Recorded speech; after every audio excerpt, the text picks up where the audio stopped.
when we look at the quarterbacks from the last three draft classes, 18, 19, and 20, we talked a little bit about this the other day, but I just want to know if there's another name that you would bring to the forefront.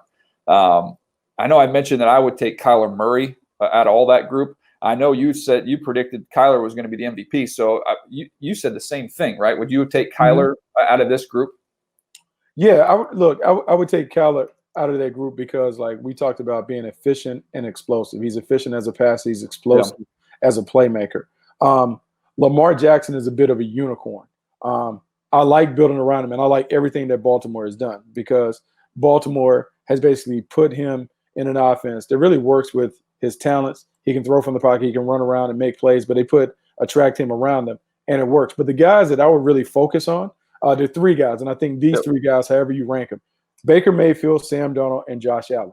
And the reason I put all three of them in that conversation because we've seen flashes from all of them that would suggest that, hey, they can win, they can get it done in a variety of ways. Baker Mayfield had an outstanding first year, fell back his second year. Sam Darnold, we really haven't seen the best of Sam Darnold because, look, he had the injuries or the weird stuff happen his first year. They didn't have a lot of talent around him. Then last year, I was still content.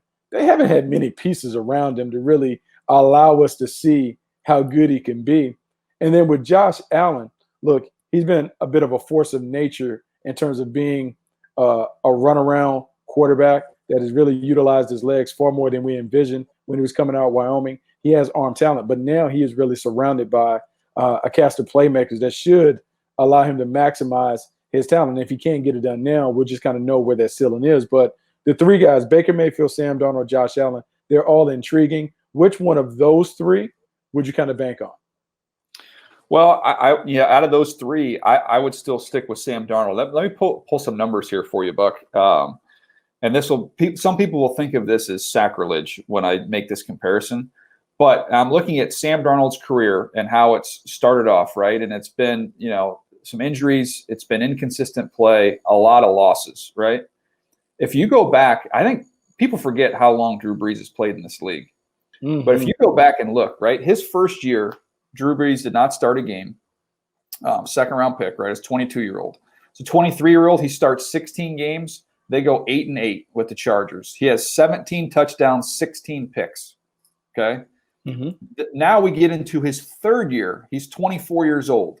He's in this year he started, 11 games, and they go 2-9. Drew Brees has 11 touchdowns and 15 picks.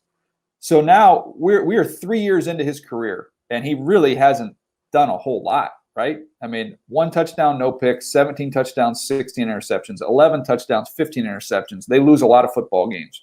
But what happened? They started to build a better roster. And then you go into the next year. Now his 25-year-old season, he starts 15 games. They go 11-4 in those games, 27 touchdowns, 7 picks. The next year with the Chargers is his last year before he hurts that shoulder, right? They go 9-7. He has 24 touchdowns, 15 picks, and played well there. And then obviously he goes to New Orleans, and the rest is history.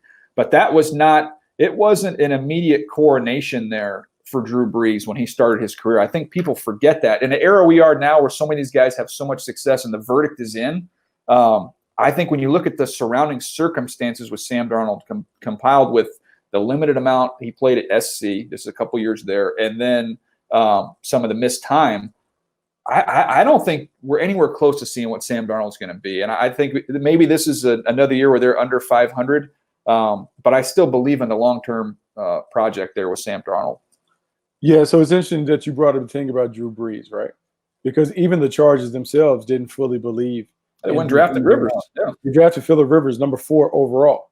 Now, to Drew Brees' credit, Drew Brees stepped up and played his tail off those last couple of years. And Marty Schottenheimer, they kind of changed how they played. They're a little more physical, a little more run-oriented. That enabled them to kind of take some of the pressure off, and he was very, very efficient. And so he was able to stave off Phillip Rivers, 2 years or maybe 3 years? 2 years before they finally had to give it to him. And so I don't know if not even the league, but if outside forces have the patience to see like a quarterback develop. We kind of want it like instant oatmeal. We want to be able to pop it in the microwave for 2.5 minutes, comes out, and he's ready to kind of lead us or whatever. And I just think the circumstances have to be right for a young quarterback to be able to do that. And when you draft a quarterback at the top of the board, typically you're drafting them to a bad team, a team that has a lot of holes beyond the quarterback situation. And so it does require his maturation and also the team continue to fortify those areas. Baker Mayfield, I felt like we talked about Baker Mayfield a little bit on the last podcast, or I know we talked about him. Baker Mayfield's situation, year 3 typically being the make or break year. I think this is the first time that he's actually set up to have outstanding success. I think, and you've talked about it in terms of the 3P formula: play caller, playmaker, protection. Well, when I look at the play caller, Kevin Stefanski runs a heavy play action offense that really works well with Baker Mayfield. When I looked at Baker Mayfield's numbers, DJ, there is a 36-point jump in his passer rating off play action as opposed to straight drop back passes. His passer rating is 106.1 off play action. 9 touchdowns, only 3 interceptions. I mean, it makes sense to me to build a very play action heavy offense. And then with the 12 personnel packages that we've talked about and the advantages of having Njoku and Hooper and Landry and Odell Beckham Jr. with Nick Chubb behind him, he is just better set up to have success if he can kind of rein it in. And so I think he's going to jump. I think the guy who has the biggest question mark would be Josh Allen. And the only reason is because when I look at the personnel, they put Stephon Diggs around, they have Cole Beasley, they have John Brown, and those guys can all scoot and get open and do those things. But when I look at Josh Allen, I think Josh Allen's inaccuracies kind of need you to be a little more play action heavy, a little more traditional in terms of 21 and 12 personnel, fake it, throw it deep, big windows, kind of like Cam Newton had to play. And I don't know if their personnel completely matches up to how Josh Allen has to play. And so I kind of need, without being able to see him in minicamp and training camp, I need to kind of see it before I can say, oh, okay, yeah, he's ready to go. When you look at that Bills team, Buck, there's 2 rookies I'm intrigued by because you've got John Brown, Stephon Diggs, Cole Beasley, right? None of those guys are big, but they're real good route runners, and you get some vertical play there. But we talked about them needing to get some size. So they draft Gabriel Davis out of UCF in the 4th round, and they draft Isaiah Hodgins in the 6th round out of Oregon State. Now, Hodgins is not somebody that's very fast, but he's got a huge catch radius. I know it's a later round pick. People might not think much about it, and they've got those 3 starters. One of those 2 guys got to step up and give them some size, man. They don't have any size. No, they don't have any size because, like, with him, it's really important. Like, I would think of Josh Allen, and I would go back and use the old Chargers model. I'm going to get these basketball players and big guys that expand the strike zone. So if he is inaccurate, like, those guys can go get the ball off the alley-oop and do those things. I think the other rookie that is very important, Zach Moss, because Zach Moss, physicality and toughness goes with the run thing. Devin Singletary had a very, very solid rookie season. Like, his yards per carry was very, very impressive.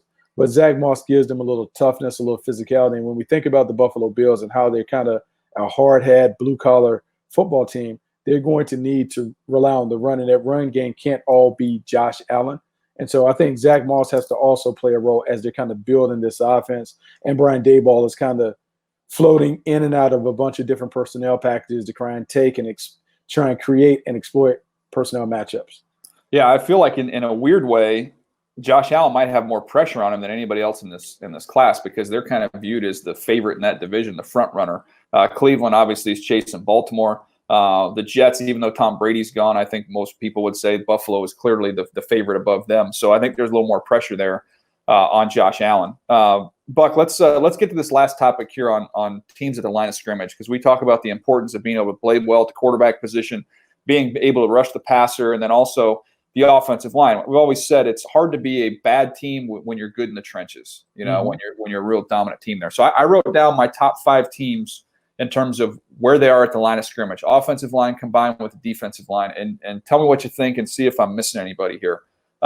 Number 1 on my list would be the Saints. I think when you look at their offensive line, it's complete. You look at the defensive line, especially with Marcus Davenport, if he can be healthy to complement Cam Jordan and the rest of that crew, they can get after the quarterback both off the edge and inside. I think they're the top one. The Niners would be second for me.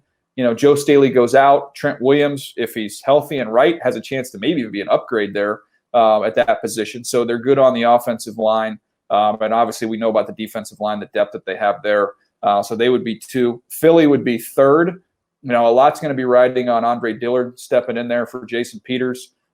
He was inconsistent last year, obviously much more comfortable on the left side than the right side. But when you look at Kelsey and Lane Johnson and Brandon Brooks, those guys are elite players on the offensive line. And then I feel like people kind of forgot about the Eagles and what they did in the offseason. When you look at that defensive front that they have, when you put Hargrave next to Fletcher Cox, and then you've got Brandon Graham and Derek Barnett, that's a pretty good group there on the defensive front. So they would be 3rd for me. KC would be 4th. We know about their offensive line and how good they are. Mitchell Schwartz, probably the best right tackle in the NFL. And then you look on the defensive line with the big 2, with Chris Jones, and then with Frank Clark coming off the edge. So they would be 4. And then I put Indy at 5. I know Indy doesn't have Justin Houston coming off the edge. I don't think he's what he used to be. But when you make the trade to bring in DeForest Buckner along the defensive line, I think he's going to complement him very well. Kamoko Toure is an interesting young player. They've got Autry there. They've got a good group on the defensive line. And then offensive line, and we've talked a bunch about them over the last couple of years. They're very good there. So all 5 of those teams, I mean, they're playoff teams. They're 5 of the best teams in the NFL, and it's no secret they're really good in the trenches. No, really good. And it's hard to kind of argue with any of them. Kansas City, I worry a little bit about their offense line because they had some injuries last year. They were exposed a little bit. But no, they're tough. The one team that is the notable omission to me would be the Baltimore Ravens. Mm-hmm. And I know some of that has to do with Marshall Yanda retiring. But Ronnie Staley has become a good player. Orlando Brown has been much better than anticipated defensively.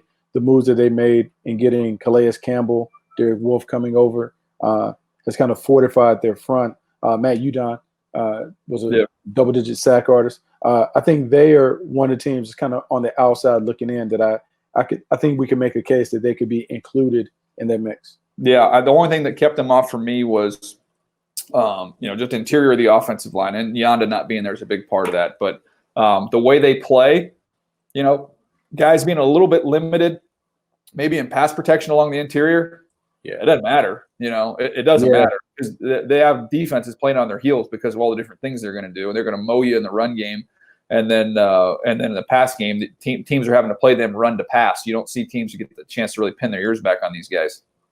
Yeah, and like some of it is systematic.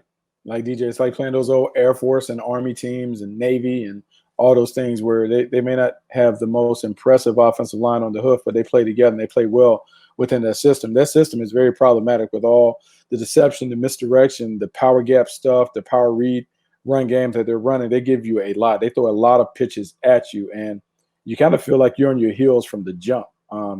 It takes me back. I hate to keep referencing Smoltz, but he talked about when he had to throw the knuckleball.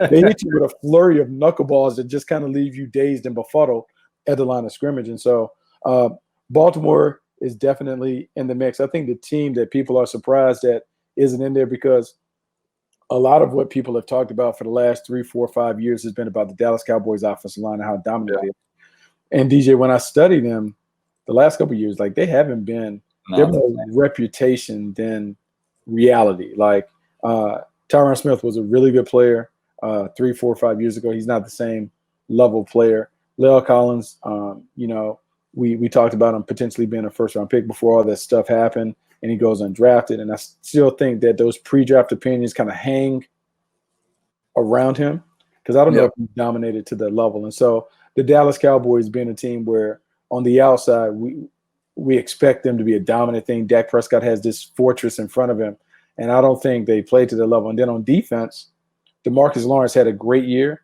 but the last couple years inside, he hasn't had a playmate. Robert Quinn was there, but he's gone. So who is the guy that complements him on the inside? They're hoping it's Gerald McCoy, but Gerald McCoy's not what he was as a younger player either. He lost 20 pounds, though. He lost 20 pounds. Oh, did he? Lost 20 pounds. He said what was he doing? Peloton? What was he doing?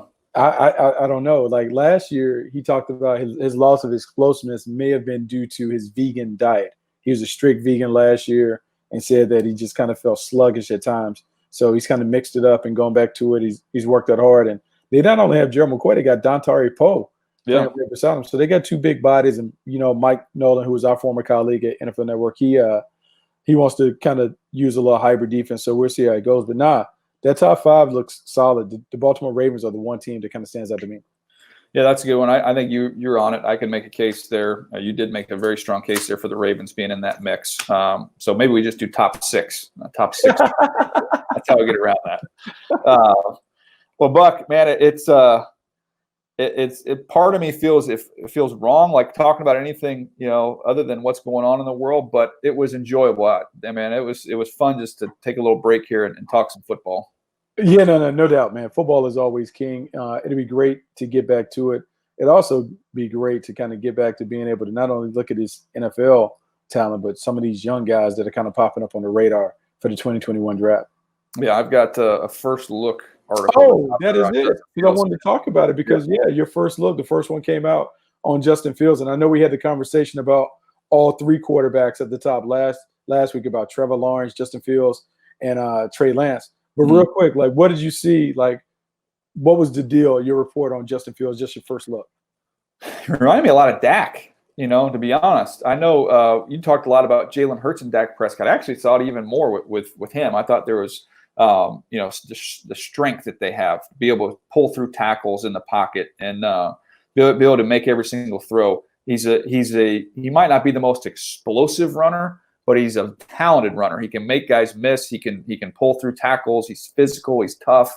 And then as a passer, I'm hoping with him I'll see a little bit of that same evolution we saw with Dak going into his last year at Mississippi State. And I thought he made a big leap there. Yeah. And Fields makes good decisions. Needs to get the ball out a little bit. We talked about that on the last episode. Just get the ball out on time a little more. Just overall vision can be areas he can improve. But, he's intriguing. He's a really intriguing player who makes a lot of plays. And I thought when you kind of went through the tape, you could see after he got the knee injury that he wasn't really kind of the same guy. So hopefully Ohio State gets a healthy version of him. But he's a really good football player. And that's the first of the first look series. I got 20 of these things coming out. Ooh. So I've got I got Penei Sewell's coming out next from Oregon. So we can talk about him on the next episode. But I watched him, and he's a really good player. So he'll be the next one up. It's funny because, man, Mario Cristobal, when we were up there, he could not stop singing his praises. Oh, yeah. So, there he is. He's right there. On the left. Another one, when Marlon Davidson said he was the toughest player that he played, that's when my eyes opened like, oh. Yeah, he got Marlon Davidson a couple of times. He got him a couple of times. That was the first tape that I watched. It was a really good tape for him. So really good player. So that'll be the next one up. And then after him, I've already watched him, but I've got to write him up as a guy going back to the Elite 11 was the linebacker from Penn State, Micah Parsons. Really athletic. So we talk about those guys on the next one.